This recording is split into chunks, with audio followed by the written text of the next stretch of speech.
Okay, thank you everyone. Thanks for being here today. The agenda we've got for today, I will be giving you a bit of an overview of what carbon market is and the particular methodology we'll be using. Then we'll have Rowan who will talk to us about the carbon markets in general and who are the buyers of those units and how you might participate in that. And then we'll also hear from Parway, who's going to give you like a live example of someone who's actually done it, and hopefully inspire you to come in and join. We'll have a bit of a break, and then after that, we're going to propose to you a model, a commercial model that has how you might participate and come in. And what we'd like to hear from you is a bit of feedback on whether you think that would work or not. And then we'll walk away for the next few weeks or months with Southern Gulf NRM and work on that model and come back to you with a concrete proposal on how you might come and participate in that. So that's for today. It's pretty dense set of concept, and so we'll try to get you to go through a deep sort of an overview of everything you need to know. And over the next few weeks, if you're still interested, we can drill down the details and really explain to you really how it works, right? So the way carbon farming works is you have about 30 different recipes or methodologies that are available that you can pull up from a public registry and follow. And if you either avoid emissions of methane or carbon dioxide or nitrous oxide, you can get rewarded for that. So you can create a certificate of emission reduction called an ACCU, Australian Carbon Credit Unit. Or the other way you could get an ACCU is if you go and store carbon in the land in the form of a tree or in your soil, or there's a few other methods you could use, right? So this industry is probably 10 years old now. There are a few opportunities out there, but also quite a fair bit of a requirement, because those certificates, as you can imagine, they're not real, they're not tangible. You can't actually, hold them and measure them. It's all measured according to that recipe and those standards that you'd follow at the methodology to, claim that you've reduced your emission by a certain amount, right? So a lot of what we'd be doing in the next few slides, in the next few hours, is really talking about how might you go about demonstrating that what you're doing on the land is actually having a positive impact. And that the way to go through that process and getting this demonstrated and verified by independent people is what enables you to create that carbon credit certificate that you can then go and trade. All right? This concept of creating a certificate is at the center of everything we do. And it really, one certificate is equivalent to 1 ton of CO2 that would be either avoided or captured in some way. And there's a market for that with a different set of buyers that are currently valuing these things between $12 and $20 per ACCU per certificate, right? So that really is the core of what we're involved in, and what we encourage you to think about is, well, how do you interact with that existing market? It's a $2.5 billion market at the moment. And do you want to be in this as a producer of those units? Do you want to be in this as a trader or as a commodity broker or as a purchaser of those units? That's what we'll go and talk to you today. All right. Who's involved in carbon farming, generally speaking? So there'll be people like us that help you navigate the different methodologies and different schemes as to how you might go about and create those credits.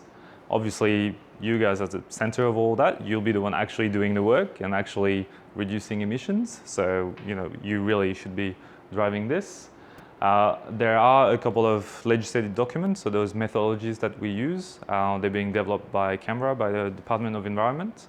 And there's a bunch of professionals called carbon auditors that really come in at the very end of the process and verify that the work you've done, our reporting of it matches the methodologies and definitions that Canberra imposes. And then once those guys give us the tick of approval, you can then have your certificate issued. Quite often what we like to do when we set up a carbon project is, because there are so many different moving parts, we like to have someone act as a risk manager who comes in and then buys all of the carbon credit that you may produce, and then is your clearinghouse to interact with the rest of the market. There's enough for us to worry about on our own land and our own activities to not have to, go out and find, buyers of those things, but you don't have to use that. It's just we find that very useful. So of all the different methodologies you can use, could be tree planting, it could be landfill gas avoidance, switching from diesel to biodiesel. There's plenty of different methodologies you can use. The one we want to talk to you about today is driving your herd efficiency.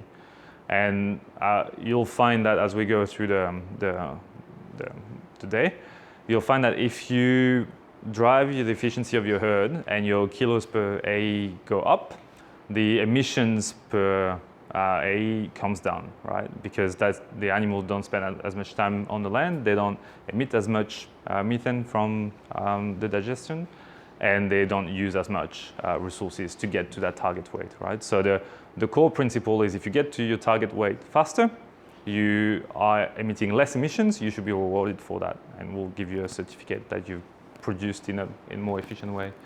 So the method in itself, what does it look like? It looks like everything you've been talking about this morning, right? How do you drive productivity? How do you select, the right efforts? How do you manage your land to make sure that it gets in the right condition? And then in practice, it could be some genetics, some water points, improving your pasture. Really, there are no restrictions on what you could be doing to drive the productivity of your herd in your particular circumstances. All we will be doing is we'll set a benchmark of the last 3 years. That's where having access to good data, as Michael was saying, is essential. We'll look at the benchmark on how well you were doing the last 3 years.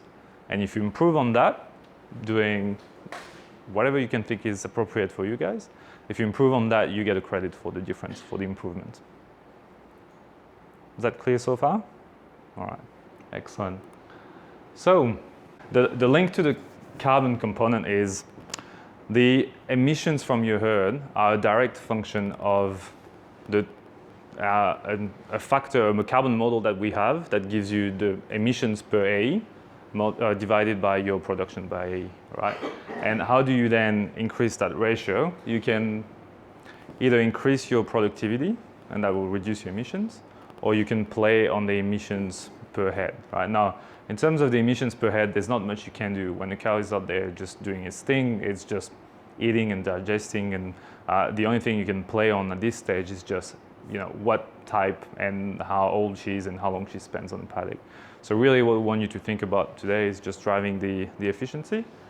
And there is a link, a carbon model through that methodology that gives you a direct link between those 4 things. So either increasing the ratio of the age to weight to age of the herd, reducing the average age of the herd, culling unproductive animal, or just changing the age profile of your herd. If you do those 4 things, there's a set of equations that just translate that directly into carbon emissions, right? Now that's the part of the work that we do, translating those things into carbon.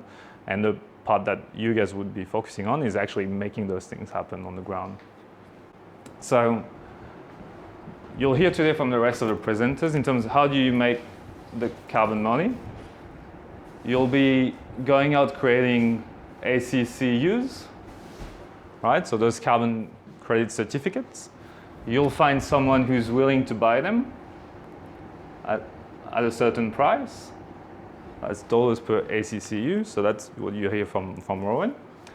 And then those certificates would be the difference of your benchmark minus your actuals, right? Now your benchmark is the last 3 years, so it is what it is. So there's if you had 3 bad years in the last few years, then it's good for you because your benchmark is pretty low, it'd be easy to beat. And your actual is what you can actually play on going forward, all right? And how you then calculate those things, it's a ton of CO2 emitted per AE divided by kilos per AE, right? So, and then that links back to what Michael was saying. So if you drive the kilograms per AE up, that ratio comes down, your emission come down, you get a credit compared to your baseline, right? That really is how the method works.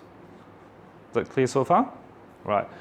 So I'll take your question just to wrap that up. And this is why we think that's the way to go for you guys to get into the carbon industry, because it directly links what you want to be doing to what you'd be getting as a reward. It's none of that, planting trees and locking up land for 25 years. None of that, walking away. It just takes what you are doing and trying to do it better in line with what your business should be about. You just get a bit of extra reward for doing that by accounting for the carbon, which otherwise we would not account for. If you want to participate, the requirements we have is, well, you must have a herd in Australia. Okay, tick. You must have been in control of that herd and that inventory for at least the last 3 years. All right. And if it wasn't you and it's a new herd, you make sure that the inventory was maintained properly for the last 3 years. And you need to keep track of essentially the data that Michael was showing before. So your head count and your closing numbers and your weights year after year. And in your benchmarking, we're only going to use the years where there was a net production of kilos of beef. Right? For any reason, if you went backwards, we'll just skip that year, go back in time 1 more year until we find 3 years of production and use that as the benchmark. So the requirements of participation we find are quite easy to match, assuming you have a good inventory and accounting system. Right? If you have a good handle on your data and you have that going back 3 years, you're in the scheme. If you're not quite there yet, then you have 3 years to get your data and before you can join. All right? Does that sound like something you guys can meet? Right? It was nothing too crazy. Yeah. All right. So one of the buyers in that is the Land Restoration Fund, so done, the Queensland government. So you've talked about before that idea of some people were asking at a fixed volume, fixed price from the Emission Reduction Fund. That's one way, and then Queensland government has another way to buy those things. Yeah, so this is just a 2-minute segue. I'm Don, I'm from the state government, work for the Department of Environment and Science. We've been given the responsibility of this Land Restoration Fund, which we're delivering in conjunction with Queensland Treasury. Basically, it's about expanding the opportunities for carbon farming across Queensland. So we're working on multiple fronts. We're working with the Commonwealth to help them make the methods that you can use to burn carbon credits more suited to Queensland. We're working on purchasing Australian carbon credit units from projects in Queensland in a way that doesn't lock you into those contracts where you have to deliver or else. And we're also looking to buy carbon credits at a price that reflects the full value of the project. So that's where we start talking about co-benefits, which Rowan will give you an example of how you can account for co-benefits and verify co-benefits. But basically they're environmental, social and cultural outcomes from the carbon project that goes along with the carbon. So we can look at those sorts of outcomes and consider whether we're willing to pay a higher price than the Commonwealth will for carbon projects in the interest of getting the benefits to all of Queensland from what those projects deliver in the way of economic diversification for the beef industry, improved habitat extent for threatened ecosystems in other parts of the state, outcomes for the Great Barrier Reef. They're the sorts of examples that we're working on.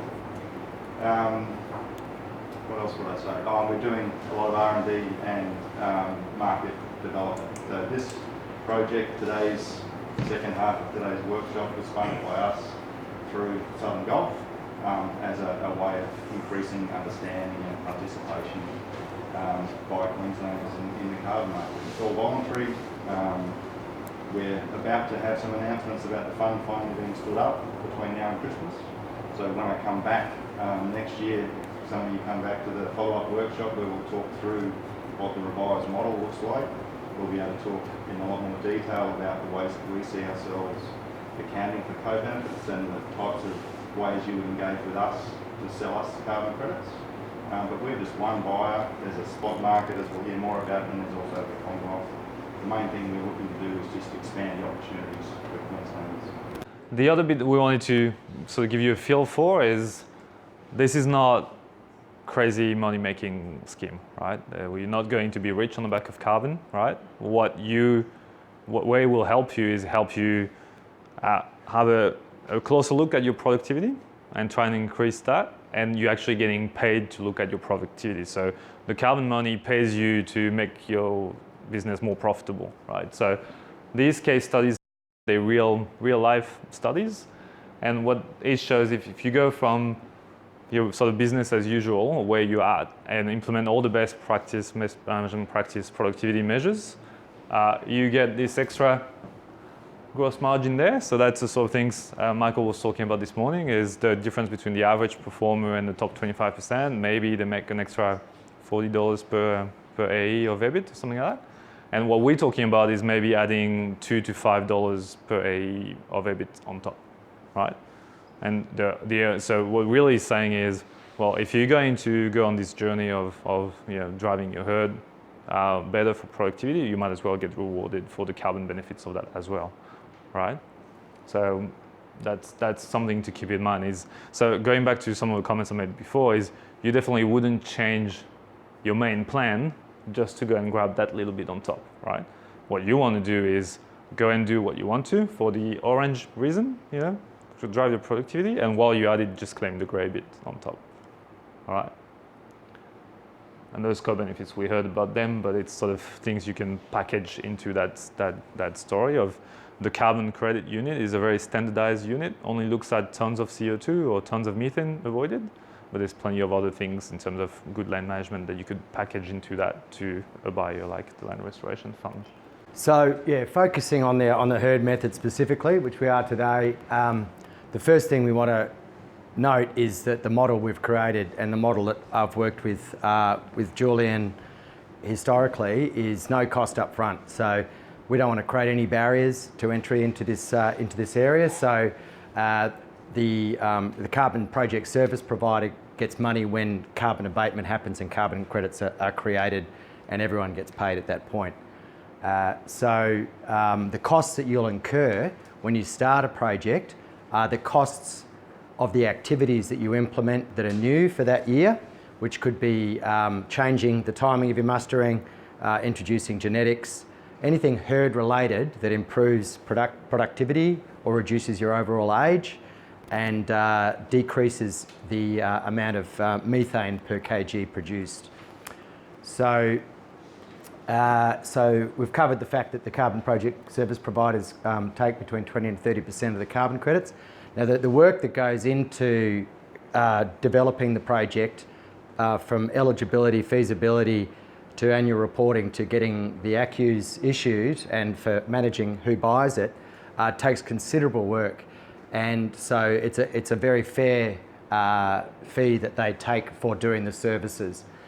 There is probably no way known you'd be able to do it yourself, and that's one of the, I guess, opportunities that we'll talk about coming up. But just coming back to the time it takes and the costs, so you've got your costs associated with the new activities, which may or not be capital expenditure, it could just be how you do things. But the time it takes, we reckon, to get your data together, for instance, all the data that Michael would need to do his benchmarking exercises, very similar to the data that we need about your herd.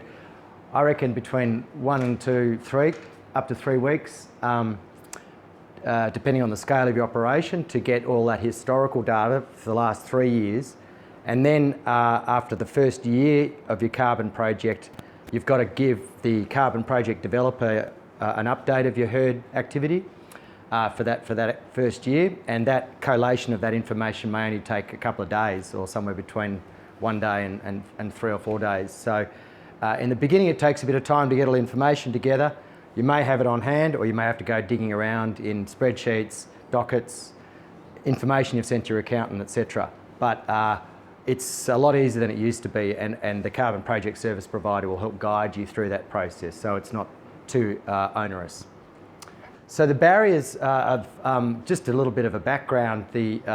Since the ERF started and the Carbon Farming Initiative legislation started about 6 years ago or so, there's only been less than 1% participation from producers into these carbon farming projects. So very low participation because the price of carbon has been very, very low on international standards. The carbon price in Europe at the moment is probably around $40 a tonne. And so Australia, the mechanism for buying carbon credits through auctions, government auctions, has kept the price low because the government rule was we need to have the lowest price of carbon abatement to meet our international commitments, which is all very well from an efficiency perspective, but it ends up being that you, the carbon farmer, end up with a low commodity price, which is undervalued. So that value is going up in time and reducing some of the barriers to entry, but the other barriers to entry are scale. This herd methodology, in order for the carbon project service provider to get excited about it, we really need about 50,000 head. And so with 50,000 head, we can usually see a decent amount of carbon credits coming out of that, and that's enough to pay for the offset report, which is the report that says how many carbon credits you've made, and then an external audit after the first year, which can be, you don't feel the pain, but the carbon project service provider feels it. There's a lot of questions that the auditors ask about the herd data and the ownership, etc. So there has to be a minimum size, and our model, an aggregation model, allows for us to get those herds together into a critical mass.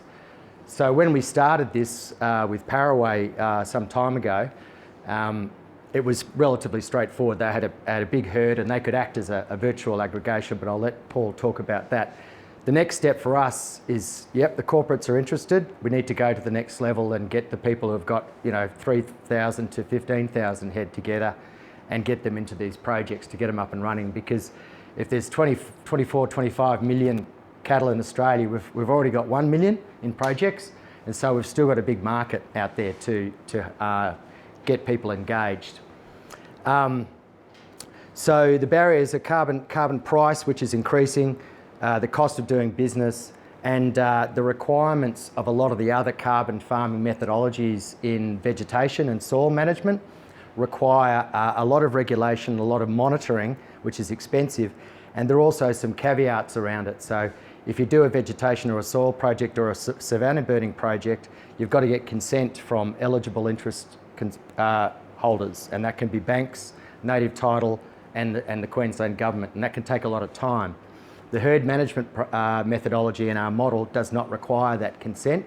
It's your herd on your land, and we can get you up and running relatively quickly compared to the other carbon methods. So when you hear about the savanna burning methodology, it might be relevant for your area, and we can have that conversation about that methodology, but there is a lot more involved. So this is a good way to start.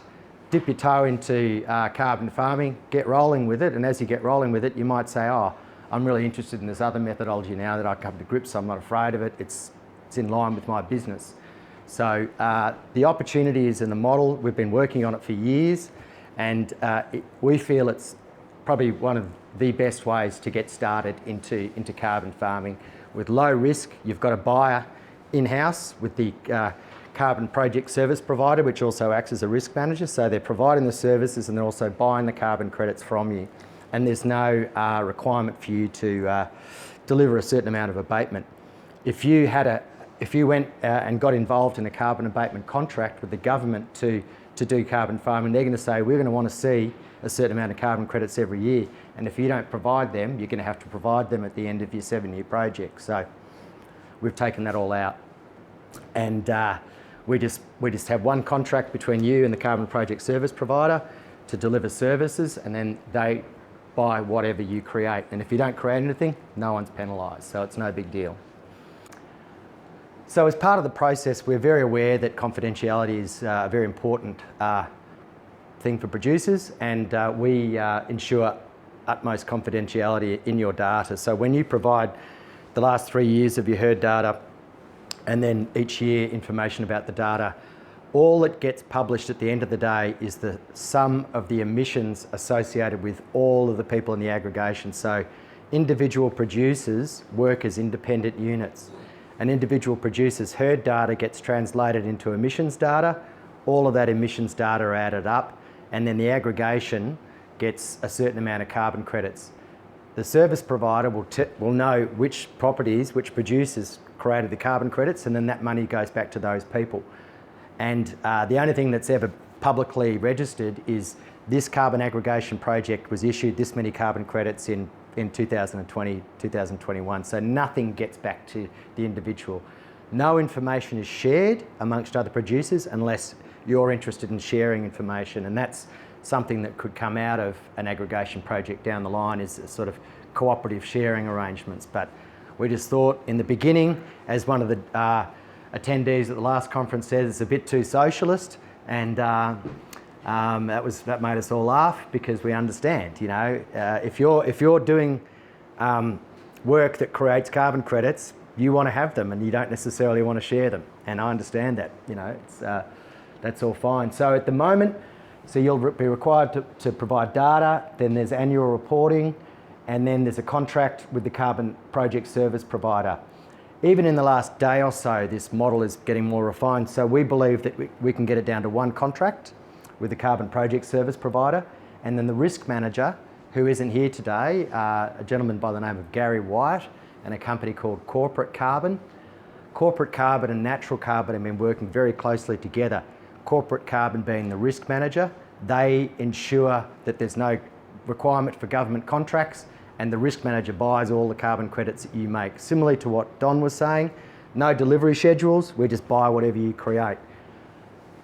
We're going to mould that into one contract, so you've just got a carbon project service provider with a risk manager that provides the services and buys your carbon credits. So it's becoming more efficient as we speak. So what we don't want to do is get this, because even if you have an arrangement with the government, they're not necessarily going to know your data anyway. It's just the carbon project service provider has the data and they report the emissions. But you don't want to have onerous contracts with the government. You don't want to have to owe carbon credits to anyone. So we recommend that working within this aggregation context is the only way to go.